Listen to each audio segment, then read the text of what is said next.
Financial freedom का रास्ता कुछ ऐसे नियमों पर चलता है जो कभी ऊंची आवाज में नहीं कहे जाते। ये एक ऐसा अदृश्य कोड है जिसे सिर्फ वही लोग पढ़ पाते हैं जो जानते हैं कि कहाँ देखना है। आज हम उसी कोड को डिकोड करने वाले हैं। तो चलिए एक सीधी सी सच्चाई से शुरू करते हैं। ज्यादातर लोग चाहते हैं कि दूसरे उन्हें पसंद करें, उनकी इज्जत नहीं। देखिए, पसंद किया जाना एक शॉर्ट टर्म गेम है, लेकिन इज्जत और दौलत ये लंबी रेस के घोड़े हैं। ये समझने की बात है कि आपका फाइनेंशियल सफर दूसरों की राय से नहीं बल्कि मजबूत सिद्धांतों पर चलना चाहिए। एक कड़वा सच ये है कि आज का जो फाइनेंशियल सिस्टम है वो हमारे लिए नहीं बना है। ये दौलतमंद और चालाक लोगों के लिए बना है। ये हमें खर्च करने और कर्ज लेने के लिए उकसाता है, जिससे बड़े बड़े इंस्टीट्यूशंस अमीर होते हैं, हम और आप नहीं। ये एक ऐसा खेल है जिससे ज्यादातर लोग अनजाने में ही हार रहे हैं। तो यहां पर ना दो रास्ते बिल्कुल साफ नजर आते हैं। एक रास्ता है कमाने और खर्च करने का, जो कभी खत्म नहीं होता। यहां आपकी मेहनत किसी और को अमीर बनाती है। और दूसरा रास्ता है मालिक बनने का, जहां आपकी संपत्ति आपके लिए काम करती है, तब भी जब आप सो रहे हो। ये सिर्फ पैसा कमाना नहीं है, ये एक ऐसी मशीन बनाना है जो आपके लिए पैसा बनाती रहे। तो असली खेल बाहर दुनिया में नहीं बल्कि यहां दिमाग के अंदर खेला जाता है। दौलत आपके बैंक अकाउंट में कितनी है ये बात की बात है, पहले ये आपके सोचने के तरीके में आती है। ये दुनिया को देखने का एक नजरिया है। तो फिर एक बहुत ही फंडामेंटल सवाल उठता है जो हमें पूछना ही होगा। पैसा और दौलत, क्या ये एक ही चीज है या फिर इनके बीच कोई ऐसा गहरा फर्क है जिसे सिर्फ कुछ ही लोग समझ पाते हैं? इसे ऐसे समझते हैं, पैसा बस एक टूल है, आता है जाता है। लेकिन दौलत वो एक पूरा सिस्टम है। पैसा वो है जो आप कमाते हैं, दौलत वो है जिसके आप मालिक हैं। असली दौलत तो तब भी काम करती है जब आप नहीं करते। बस इस एक फर्क को समझ लेना ही आजादी की तरफ पहला कदम है।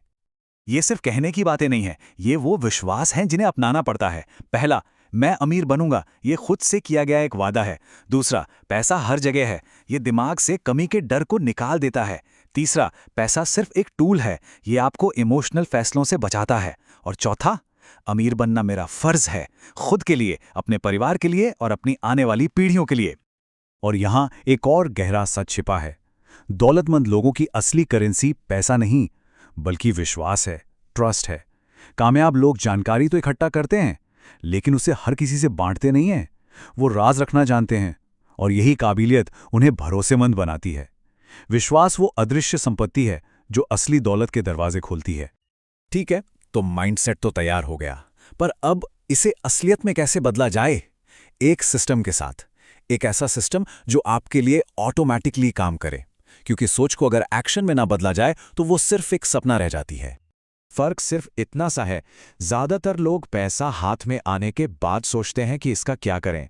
वहीं दौलतमंद लोग पैसा आने से पहले ही ये तय कर लेते हैं कि हर एक रुपए का काम क्या होगा।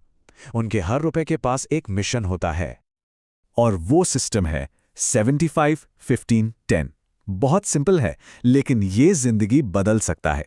75% जीने के लिए, 15% इन्वेस्ट करने के लिए और 10% बचाने के लिए।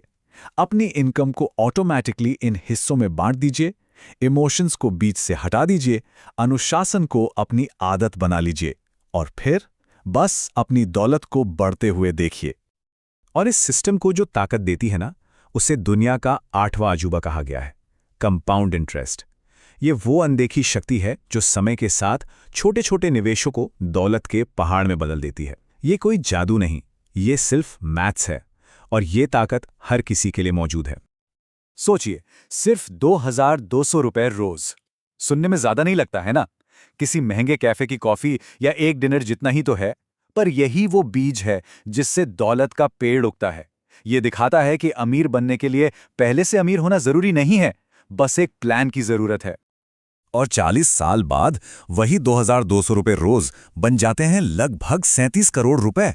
यही इस पूरी पड़ताल का निचोड़ है। छोटी आदतें जब लंबे समय तक निभाई जाती हैं तो ऐसे नतीजे देती हैं जिनकी कल्पना भी मुश्किल है। हमेशा याद रखिए, ये खेल लंबा है और आपका सबसे बड़ा हथियार समय है।